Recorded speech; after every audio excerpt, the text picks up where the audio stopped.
Brief है। ये basically Baramulla district में पिछले 2 हफ्तों में 2 बड़े टेरर मॉड्यूल्स का खुलासा हुआ है। उसके मुतालिक आपके साथ जानकारी साझा करने के लिए आज की इस प्रेस ब्रीफ का आगाज किया जा रहा है। तो सबसे पहले हम 14 सितंबर 2023 को जो उड़ी के इलाके में एक टेरर मॉड्यूल बर्स्ट हुआ था, उसके मुतालिक जानकारी आपके साथ शेयर कर रहे हैं। 14 सितंबर 2023 को जो है बारामूला पुलिस और इंडियन आर्मी 8RR की जॉइंट टीम्स को एक नाका चेकिंग, जो कि परनपिलन गांव है उड़ी इलाके का, वहां पर नाका चेकिंग के दौरान एक सस्पिशियस मूवमेंट 2 शख्स की नजर आई थी और उनको जब डिटेन किया गया और उनकी चेकिंग की गई तो उनके पास से कुछ असला और गैर कानूनी हथियार जो है बरामद हुए। इन दोनों शख्सों की जब तलाश और तफ्तीश की गई तो पता चला कि ये दोनों जो है, इनका नाम है आरिफ चन्ना और जाहिद हसन मल्ला। ये दोनों जो है stadium colony Baramulla old town के रहने वाले हैं और इनके पर्सनल पोजीशन से जो है हमें 2 ग्लॉक पिस्टल्स साइलेंसर के साथ, 4 पिस्टल मैगजीन्स और 5 लाइव ग्रेनेड्स बरामद हुए और साथ ही साथ 29 पिस्टल राउंड्स भी बरामद हुए। इस मॉड्यूल को गिरफ्त में लेने के बाद जब और तफ्तीश आगे बढ़ी तब पता चला कि ये जो 2 शख्स है ये बेसिकली पाकिस्तान बेस्ड हैंडलर्स के कहने पे क्रॉस बॉर्डर से ये सारा असला और हथियार जो है वो बरामद करके आगे दहशतगर्दाना तंजीमें जो है यहाँ पर एक्टिव लश्कर तोयबा, उनके साथ ये सारा हथियार और असला जो है ये शेयर करके किसी बड़ी दहशतगर्दाना कार्रवाई को अंजाम देने की फिराक में थे। इन दोनों की गिरफ्त से जो है एक बहुत बड़ा हादसा बारामूला पुलिस और इंडियन आर्मी के जॉइंट फोर्सेस ने होने से रोका है और इस मसले में तफ्तीश जारी है और भी इसमें कुछ अरेस्ट्स और रिकवरीज होने की हमें उम्मीद है। इस केस में एक और इम्पोर्टेंट अरेस्ट हमने की हुई है। उस शख्स का नाम है अफ्तार अहमद लोहार, जो एक्चुअली पुंछ का रहने वाला है। इस तफ्तीश में यह भी पता चला है कि यहां से कश्मीर से लेकर पुंछ तक ये नेटवर्क एक्टिव है और तमाम जो लश्कर तोयबा के टेररिस्ट हैं उन तक ये हथियार पहुंचाने का प्लान इनका था, ताकि वो किसी न किसी तरीके से कोई दहशतगर्दाना तंजीम और दहशतगर्दाना कार्रवाई को अंजाम दे सके और सबकी मेहनत से, जॉइंट सिनर्जी से एक बड़ा दहशतगर्दाना हादसा जो है होने से हम रोक पाए। इसी में कड़ी में आगे बढ़ते हुए 21 सितंबर 2023 को पुलिस स्टेशन बारामूला को मौत बजरिया से जो है इत्तला मौसूल हुई कि एक यासीन अहमद शाह वल्द तारिक अहमद शाह, जो कि जाबाजपुरा बारामूला का रहने वाला शख्स है, वो दहशतगर्दाना तंजीम में मुलव्वस होने की नीयत से अपने घर से निकल चुका है और गैर कानूनन हथियार और असला के साथ लैस ये किसी तरीके की दहशतगर्दाना कार्रवाई को अंजाम देने की फिराक में है। ये इत्तला मौसूल होते ही जो है बारामूला पुलिस और इंडियन आर्मी और CAPF की जॉइंट फोर्सेस ने पूरे इलाके में जो है सर्च और गश्त शुरू की। आगे बढ़ते हुए 22 सितंबर को ड्यूरिंग सर्चेस हमारी जॉइंट फोर्सेस ने जो है तापर पटन में इस शख्स को सस्पिशियस हालत में गिरफ्तार किया और उसकी सर्च के दौरान हमें एक पिस्टल मैगजीन और 8 लाइव राउंड्स बरामद हुए। यासीन शाह की गिरफ्तारी के बाद जो है उसकी पूछताछ और दौरान तफ्तीश उसने अपने और साथियों के नाम और डिटेल्स हमारे साथ शेयर की, जिसकी वजह से हम परवेज अहमद शाह वल्द अली मोहम्मद शाह जो कि तकिया वाघुरा का रहने वाला है, उसको गिरफ्तार कर पाए और उसके पास से जो है हमें 2 हैंड ग्रेनेड्स भी रिकवर हुए। इसी केस की तफ्तीश में आगे बढ़ते हुए 23 सितंबर 2023 को जो है इन्हीं जो पहले ही गिरफ्तार हुए 2 दहशतगर्द थे, यासीन शाह और परवेज, इनकी पूछताछ में जो और डिटेल्स हमें मिली उसकी बुनियाद पे बारामूला पुलिस और इंडियन आर्मी की जॉइंट फोर्सेस ने मुख्तलिफ इलाकों में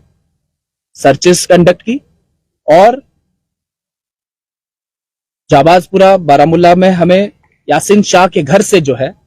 एक पिस्टल मैगजीन और 8 लाइव राउंड्स भी बरामद हुए उसके डिस्क्लोजर पे।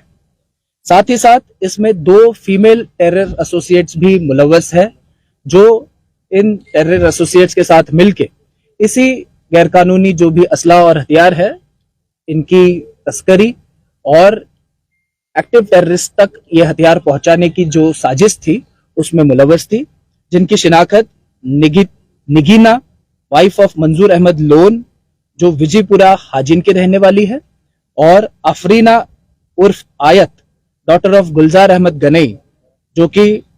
पारमपुरा शाल्टेंग श्रीनगर की रहने वाली है, ऐसी इनकी शिनाख्त हुई है। ये दोनों फीमेल्स को भी जो है गिरफ्तार किया गया और इनके पास से जो है हमें 2 हैंड ग्रेनेड्स भी बरामद हुए जो इन्होंने अपने घरों में छुपा के रखे हुए थे।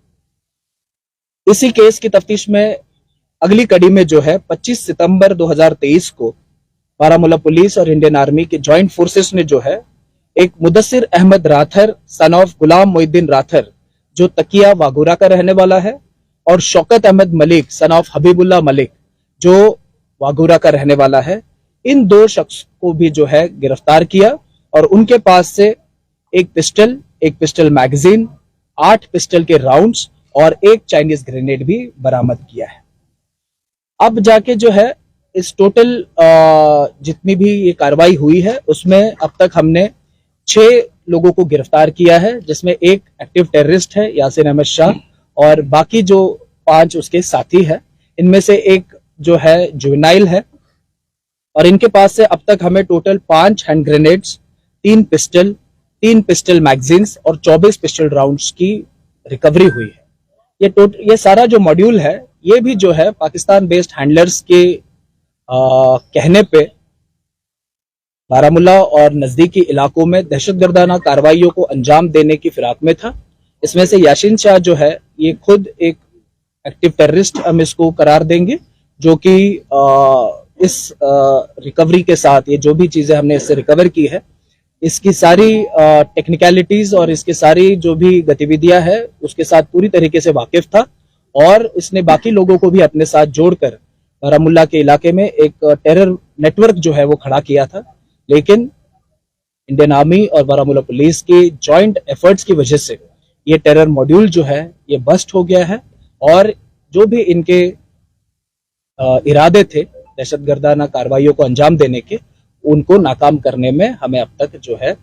सक्सेस मिली है। इसमें तफ्तीश जारी है और उम्मीद है कि और लोग जो भी इसके साथ मुलव्वस होंगे वो भी गिरफ्त में जल्द से जल्द आ पाएंगे और जितने भी लोग इसके साथ जुड़े हुए हैं उनके इरादे भी जो है हम डिस्ट्रॉय कर पाएंगे। आपने जिस तरह से कहा कि वुमेन जिस तरह से इन्वॉल्व की जा रही है इसमें जुवेनाइल्स को, क्या आपको लगता है ये बड़ा चैलेंज है अब आगे आने वाले सोसाइटी को लेकर, क्योंकि वुमेन और जुवेनाइल को इन्वॉल्व करना एक बड़ी जो इनके लिए मैं कह सकता हूँ बड़ा काम किया है जी। ये जो है एक हालांकि नया ट्रेंड नहीं है, हमने पहले भी देखा है कि फीमेल टेरर एसोसिएट्स का इस्तेमाल हो रहा है हथियारों की तस्करी में या फिर लॉजिस्टिक प्रोवाइड करने में और साथ ही साथ जुवेनाइल्स का भी इस्तेमाल हो रहा है। लेकिन हमारे पास एम्पल लीगल प्रोविजंस है जिसके तहत अगर वो जुवेनाइल भी है तब भी जुवेनाइल जस्टिस एक्ट में इसके प्रोविजंस है, जिसमें अगर हीनियस क्राइम में कोई जुवेनाइल इन्वॉल्व होता है तो उसके खिलाफ भी जो है सख्त से सख्त कानूनन कार्रवाई बामल लाई जाती है। तो चैलेंज तो है लेकिन हमारी फोर्सेस और हमारी सारी टीम जो है वो पूरी तरीके से तैयार है किसी भी चैलेंज का सामना करने के लिए। SSP Ahmad, you talked about that these people would take the ammunition and the arms and they would supply it to the Punch in the Jammu region. So where from they would actually inquire this ammunition and how they would supply this to further modules? See, the investigation that has been conducted so far has revealed that they were actually procuring this arms and ammunition from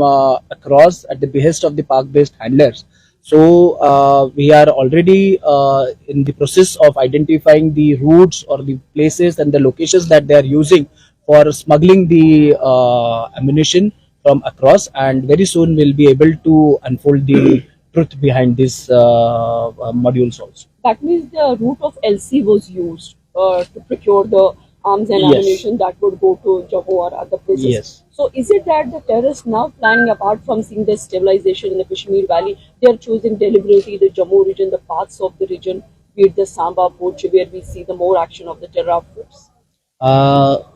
The entire international border area and the line of control area, I think the terrorists across, the handlers across, are using both the places to infiltrate arms, ammunition, and even narcotics. The objective being that they want to destabilize the relative peace that we are seeing in the valley right now, and for that they are making use of